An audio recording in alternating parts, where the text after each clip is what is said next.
it's a unique opportunity for us to play the same team twice in 1 week, and I think it's going to be really good for both teams to figure out what we did well and what we can improve on.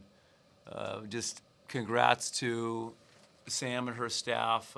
What an incredible team for year one in the ACC, and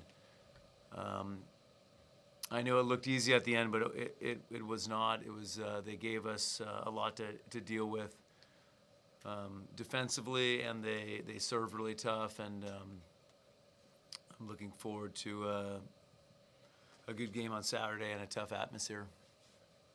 Coach, how impressive was it for your team? You guys struggled a little bit in early, in 3 of the sets. You both struggled each of the sets, but how impressive was it to see them? You see the team come back and made the runs that they did to come out and get the sweep. Yeah, the third set was. I don't think I've ever truthfully had anything like that in my coaching career, because I called the timeout at 4-2, and at one point I looked up and it was 24-8, and I was thinking, well, that's a pretty big. That's a pretty big shift. So. Yeah, this team, but it's not, but in all seriousness, I think, and I've shared this with this group, it's the best group I've ever had in terms of, if we're in practice, like just not settling for a bad practice or, just fighting to turn things around. Olivia, Coach just mentioned this team gave you some things to think about in terms of things you can improve. What do you guys take out of this match in terms of what you want to brush up on? Heavy question. I gotta think about this. I think probably just the little things. I feel like at the beginning of the sets, we tended to struggle, I think, a little bit in each and every set. So I think this just sheds light on the fact that we can start off a little stronger, so then we can shut them out even more at the end.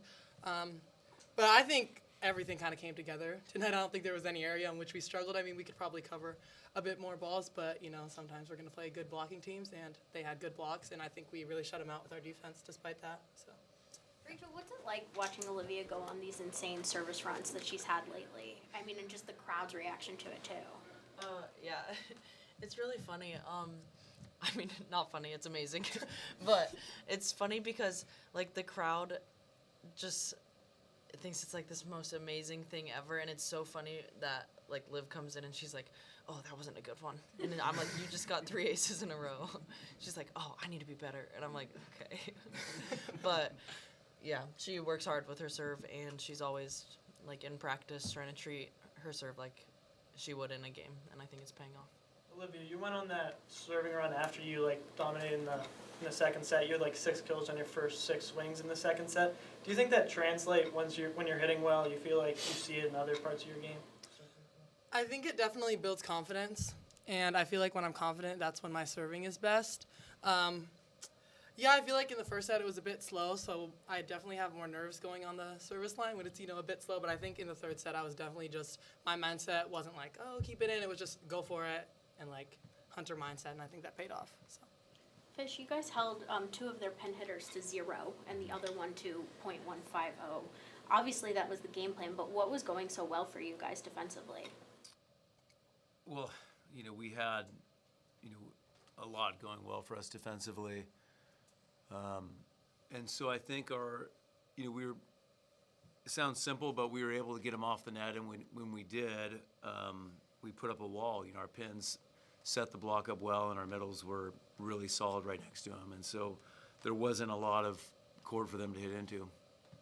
Rachel, how has the group been dealing with the whole undefeated thing? It's I know it's the whole one game at a time mentality, but it's out there, everybody knows it. So how do you feel like this group has dealt with that? Yeah, I think we just try to tune it out, honestly. Obviously, it's amazing, and we're grateful, but we aren't going into games being oh, we haven't lost a game, we can't lose this one. It's more we treat every game as its own game, and then we treat every point it's the most important point ever, or at least we try to. Olivia, you had 12 kills in that second set. Do you ever notice when you're having that kind of impact in the set at all, or is it more just go through the motions? I actually don't notice it at all because I'm just trying to do my job for the team. So the team's doing their job. So. Did you know it was your highest hitting percentage of the season? Oh, no, that's cool. That's nice. Thanks, Rachel. Go ahead. Fish, you were talking about the back-to-back earlier. So you prefer to have these back-to-backs, or is it annoying because you're playing a top 15 2 times in a row and they get to? No, I like it. It takes me back to, when I coached men's volleyball in the MPSF. A lot of our trips would be 2 in a row when I was an assistant at Hawaii, and I always liked the challenge of, just what adjustments are they going to make going into the next game, and then what are, it's a mini game of chess that I think is good, and then there's just an emotional challenge of, getting up again to play the same team. But I think I'm expecting a tough environment there, so I think that won't be a problem. What do the players think? What do you guys think of that? I think it's exciting. I think I agree with Fish. It's definitely going to be a tough environment, especially since their crowd's probably going to definitely be going at us because they're probably angry, and I think it's definitely going to be a tougher game than it was today. So, For sure, yeah. I don't know if we've ever done this back to back, but yeah, I'm excited because. But yeah, I'm excited because especially after tonight's game, they're gonna be really motivated. So it'll be. Yeah, only Kat and challenge. Valeria were on the COVID. Yeah, you were in high school. Valeria had 14 digs today on top of her help everywhere else. I feel like I ask this all the time, but she's such an asset on the court. How specifically did you see her really kind of go everywhere today? Whoever. Okay. I think she had a huge impact on serving. I think that just really gave us a lot of momentum.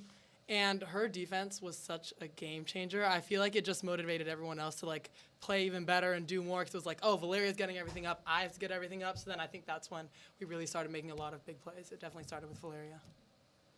Coach, it seemed like everyone that went on the service line had a really good performance. Obviously, Olivia and Valeria, but also Rachel had a pretty good service run. And I think, what does it mean to have a team that seems like anyone can go up there and they can all do their job exactly what you want them to do? Yeah, well, it's, the modern era of volleyball, it seems like every year serving, we used to always talk, oh, we got to pass, and now it seems like a lot more coaches are, putting a lot more into training serving, and we want to be a team that can get our opponents stuck in every row, and starting off with a tough serve certainly helps. A couple weeks ago, Pitt's quarterback Eli Holstein was quoted saying that we want to be like volleyball because you guys were number one. It was heading into Penn State, and since then, football's now ranked, men's soccer's ranked. What is it like, the contagiousness of the fall sports, and you guys kind of almost being the catalyst of that? Well, I'd like to say we met Eli last summer when his sister was in our volleyball camp, and so he was, really, he was there watching his sister, a really nice guy, and so I'm really nice to see the season he's having. But I think their winning is contagious for sure, and winning cultures matter. For you guys, just what is it like being a part of this almost unprecedented fall sports season that Pitt is having with all of the great ranked teams as well as women's soccer doing really well? Whoever. Yeah. I feel like. It's really just inspiring, and it's also we always value we value just our team being close knit, stuck on our goals, motivated. But then now when you go outside and go to other sports, they have similar high achieving goals. So it's just cool to constantly be surrounded with elite athletes.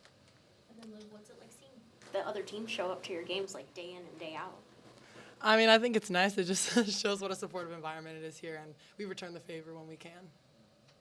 Go ahead. Okay.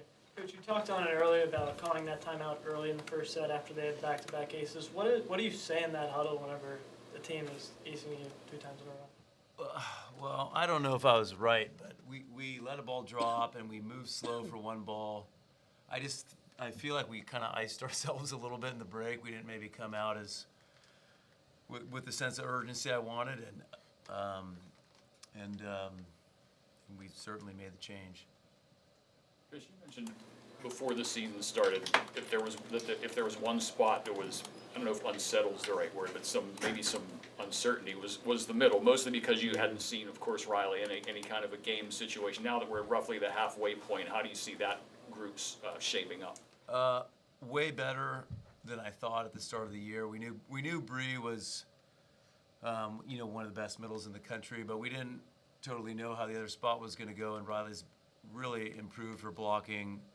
Her offense continues to be solid, but we've been getting better and better performances from Dahlia and Bianca as well. So I think now we have better depth now than we did a couple weeks ago as well. Rachel, Tori had 13 kills, hit 423.